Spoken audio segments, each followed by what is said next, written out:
Hello everyone, welcome to my channel. How would you feel if you discovered that the seemingly honest and straightforward relative you spend your days with is actually the demon who slaughtered your entire family? The case we are going to talk about today is known as the most brutal murder case in the Australian Chinese community. The only surviving orphan girl, after losing all her loved ones, was brought back to her home by the killer as a guardian. What did she go through during that dark time? How did the police use a small inconspicuous stain to tear open the mask disguised by the killer? This is not just a story about murder, but also a true archive of jealousy, disguise, and the darkest moments of human nature. Go back to July 2009, Sydney, Australia. In this peaceful winter, the Lin family is regarded as a model family by local Chinese immigrants. The head of the family, Lin Ming, not only has a successful career and runs a $1 million newsstand, but also brought his parents' and sister's family from China to Australia, where they lived together for 3 generations and enjoy themselves. However, no one expected that this enviable happiness would become a talisman. On a typical Saturday morning on July 18th, the Lin family's newsstand was unusually closed until 9 a.m. The old employee felt something was wrong, and quickly contacted Lin Ming's sister Lin Shu. Lin Shu and her husband Zi Lianbin rushed to their brother's house in a hurry. Pushing open the unlocked door, they were greeted by a deathly silence.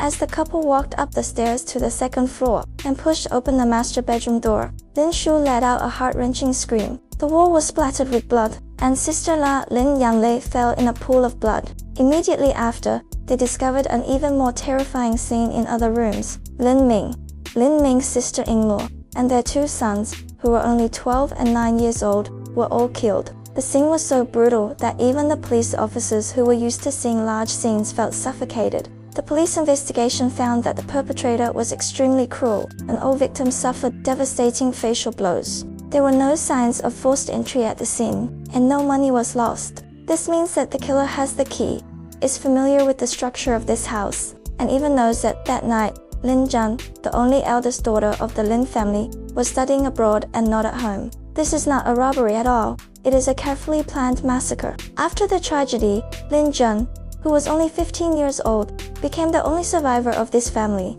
According to legal procedures, she needs a guardian. At this moment, the first uncle Zi Lianbin and Aunt Lin Shu, who appeared to be heartbroken and rushed into the scene, naturally took over the business of the Lin family and became the legal guardians of Lin Jun. In everyone's eyes, Zi Lianbin is an honest person. He is a former doctor who doesn't talk much and has nothing to say to the Lin family. However, it was this kind uncle who tore off his disguise after Lin Jun moved in.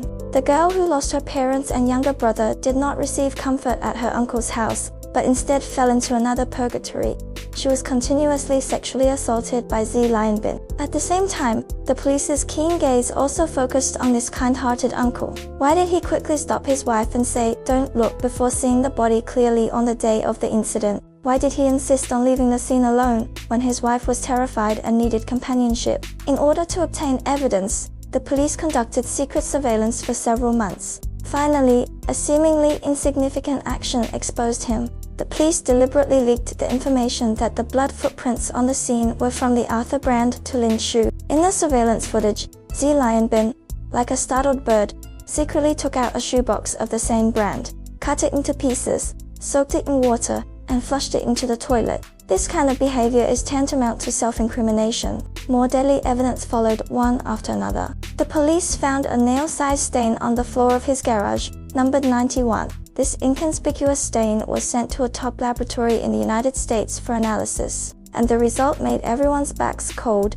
The DNA of 4 victims was mixed in this stain at the same time. The discovery of the victim's blood in his own garage only indicates one issue. He had cleaned up the scene here after committing the crime. The truth has finally been revealed. Originally, Zi Lianbin was not only the unhappy brother-in-law, but also a devil with extremely twisted psychology. In China, he is a respected doctor. When he arrived in Australia, his education was not recognized, and he could only do odd jobs. In the end, he even lost his job. But Lin Ming, the brother-in-law, is thriving in a foreign land, buying luxury homes and making a lot of money.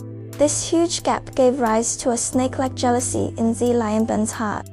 He not only envies his brother-in-law's success, but also has a nauseating possessiveness towards his niece, Lin Jun. On the day of the incident, he easily entered the Lin family using his family identity and brutally killed 5 people, leaving only the girl he had long coveted, attempting to take her as his own afterwards. In 2017, after 4 marathon trials spanning several years, justice finally arrived. Zi Lianbin was sentenced to life imprisonment without parole. In court, the man who had been crying out for justice was still trying to argue, but the evidence was conclusive and he had no way out. And the girl Lin Zhen, who was reborn in purgatory, is now 30 years old. She did not choose to sink, but bravely stood up, exposed her uncle's animal behavior, and became an advocate for the rights of survivors of sexual assault. She said, "I cannot let the past define my future." This sentence moved countless people. Jealousy is the most terrifying poison in human nature, capable of turning a highly educated doctor into a demon who massacred his wife and sister's entire family. And the girl who stood up in despair, with her resilience, tells us that even in hell, we must look up at the stars. In this case, in addition to the crime of murder, the use of personal status by the guardian to commit sexual assault on the ward is an extremely heinous, aggravating circumstance under the law, usually facing harsher sentencing, and it is difficult to obtain parole opportunities. If you like today's content, please like and follow my channel. Leave your feedback. Thank you. See you next time.